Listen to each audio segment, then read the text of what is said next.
will open up the floor here to questions. I will kind of warn you at first, there probably are very few questions we can answer, but go ahead and give it a shot. Attorney DeWine, you said that you believe this is a case, a serial killer case, but you also have 4 counts of aggravated robbery. Do they go hand in hand, do you think, or not? I'm not going to talk about the specifics of the case. I'm talking about the need for more information, if there is more information. And frankly, we don't know.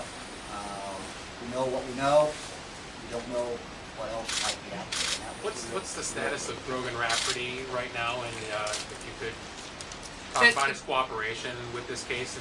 And the juvenile's case is still pending in Noble County, and I think, as most of you know, the judge there has issued a gag order, so we cannot give any comments as to the juvenile's case at this time. Ma'am, what kind of testimony can you expect from Scott Davis in trying to convict Beasley? I can't get into what his testimony will be, other than I certainly believe that he will be a cooperative witness and will be able to provide testimony that will allow us to prove those charges beyond a reasonable doubt. Sherri, why do you say it'd be more cost effective to try in here? When I refer to cost effective, certainly when we're teaming up together, the Attorney General's office and the Summit County Prosecutor's office, whatever trial costs are incurred as a result of this prosecution, we'll be sharing in those costs. How many other potential victims were contacted through this Craigslist? We've spoken to some other people who say, hey, they never got a call back. How many other people might there have been that you've been in contact with? There were definitely other people, but at this point in time, I can't reveal details on the other individuals who were contacted. Attorney General, do you want to say anything to the families of these victims? I know you guys are in contact with them. Is there anything publicly that you'd like to say to them? Well, our heart goes out to them.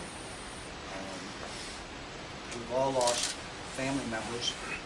Most of us have not lost them in such a horrible and tragic way. Every death was tragic, but our heart goes out to them. And we feel very, very sorry for them. And of course, we want justice to be done in this case. That's what our goal. And it is.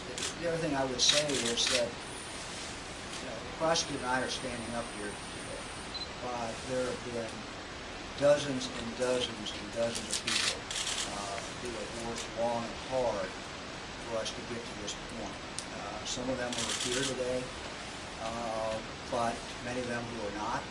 And the fact that we're here today is a tribute to the work that they have done. These are people whose names you will never know, and the victims may never know, but I think what motivates our agents at BCI and all the other departments when they're out there in the cold and they're doing what they have to do is the victims and the victims' families. So that I never use the term closure. I lost my daughter when she was 22, so closure is not something that ever happens to me. But to know what happened and to seek justice done, that's so very, very important, and that's what we're trying to do. Was the motive murder or robbery or a combination? At this time, we can't speculate or discuss what we believe the motive to be. This is a death penalty case, correct? This is a death penalty case. Can you talk about why you believe this case deserves a death penalty? This case deserves a death penalty for a multitude of reasons. As you heard through the indictment, there are a number of specifications which clearly fit. In this particular case, the number of victims who were shot, the fact that he was on parole and a fugitive, it was committed during an aggravated robbery. This case we view as to be one of the worst when it comes to horrible murder cases, and that would be certainly a reason for this to be pursued as a death penalty case.